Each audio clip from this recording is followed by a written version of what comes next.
Suzuki Gixxer 155 নামটি বর্তমানে biking জগতে জনপ্রিয় নামের একটি, কারণ এই নামেই সুজুকি ব্র্যান্ডের সবচেয়ে বেশি প্রসার হয়েছে। দেশের কমিউটার সেগমেন্টে টপ 5 বাইকের মধ্যে সুজুকি জিক্সার থাকবেই, একথা চোখ বন্ধ করে বলে দেওয়া যায়। যারা বাইক সম্পর্কে কম বেশি বোঝেন তারা সবাই জিক্সার বাইক সম্পর্কে কম বেশি জানেন, কিন্তু সুজুকি জিক্সার অর্জন করা সুনাম বর্তমানে কতটুকু বাস্তবসম্মত সেটাই আজকের ভিডিওতে তুলে ধরব। প্রথমে মনোটোন ভার্সন নিয়ে কথা বলি। জিক্সার বলতে বেশিরভাগ মানুষ এখন মনোটোন ভার্সনটিকেই বুঝে, যদিও এখনকার মনোটোনে শুধু সিঙ্গেল ডিস্ক ভার্সনটি আছে। ডাবল ডিস্ক রাখলে নতুন জিক্সার কেউ আর কিনবে না, এটাই হচ্ছে সুজুকি কোম্পানির মার্কেটিং। বাংলাদেশে সুজুকির অফিসিয়াল ডিস্ট্রিবিউটর রেনকন মোটরস। যখন থেকে সুজুকির সিকেটি বাইক চালু হয়েছে, জিক্সারের মান নেমে গেছে অনেকখানি। সবচেয়ে বেশি মাতামাতি হয় জিক্সারের বিল্ড ম্যাটেরিয়াল নিয়ে। খুবই নিম্নমানের প্লাস্টিক ব্যবহার করা হয়, যা খুব ছোটখাটো আঘাতেই ভেঙে বা ফেটে যায়। আর কার্বোরেটর ও মাইলেজের প্রবলেম বেড়েছে সমানুপাতিক হারে। জিক্সারের নতুন মডেলে এফআইএবিএস যুক্ত করেও ভালো সাড়া না পাওয়ায় পুরনো জিক্সার মনোটোনের সিঙ্গেল ডিস্ক ভার্সনের ভিন্ন রঙের ডিজাইনকে ক্লাসিক জিক্সার বলে বাজারে ছাড়তে হয়েছে সুজুকি কোম্পানিকে।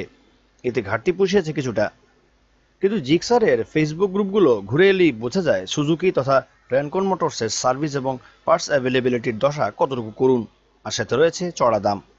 এমনকি জিক্সারের কিট এডিশন জিক্সার এসএফ এর পারফরমেন্সেও ঘাটতি ঘটেছে এই কয়েক বছরে, যার কারণে অনেকেই আনঅফিসিয়াল জিএসএক্সআর 155 কিনে থাকেন। নতুন জিক্সারের এফআইএবিএস এডিশনটি ভ্যালু ফর মানি এর কাছাকাছি গেলেও ডাবল ডিস্ক এডিশনের দাম ও পারফরমেন্স তুলনামূলকভাবে অসামঞ্জস্যপূর্ণ। আপনি জিক্সার ইউজার হয়ে থাকলে বর্তমান জিক্সার নিয়ে ভালো খারাপ যেটাই হোক কমেন্টে আশা করছি, কারণ পুরনো জিক্সার এবং জিক্সার এসএফ এর অনেক ইউজার বর্তমানের জিক্সারগুলো নিতে নিরুৎসাহিত করেন। তাদের মতে কমফোর্ট এবং মোটামুটি থাকলেও কার্বোরেটর ভার্সন কিনলে মাইলেজের অবস্থা খুবই খারাপ হয়। আগের ভার্সনের পারফরমেন্সের কথা মাথায় রেখে মাইলেজের কথা অনেকটাই ভুলে থাকা যেত, কিন্তু নতুন জিক্সারগুলোতে না আছে পাওয়ার না আছে মাইলেজ। তাহলে জাপানি ব্র্যান্ডের ট্যাগ লাগানো সব বাইক কেন কিনবেন? তারপরও পুরনো অনেক ফ্যান ফলোয়ার এবং জাপানি ট্যাগিং অর্থাৎ ব্র্যান্ডিং এর জন্য সুজুকি চলছে ভালোভাবেই। তবে তাদের ভুলগুলো শুধরে নিতে হবে যত তাড়াতাড়ি সম্ভব, কারণ প্রযুক্তির এই পৃথিবীতে বেশি দিন কোনো দেশের মানুষকে বোকা বানিয়ে নেওয়া সম্ভব নয়। তাই জিক্সার সহ সুজুকির সকল বাইককেই ভ্যালু ফর মানি উইথ পারফরমেন্সের গ্রেট কম্বো হিসেবে পাবো এই আশা করি ভিডিওটি শেষ করছি। ধন্যবাদ সবাইকে।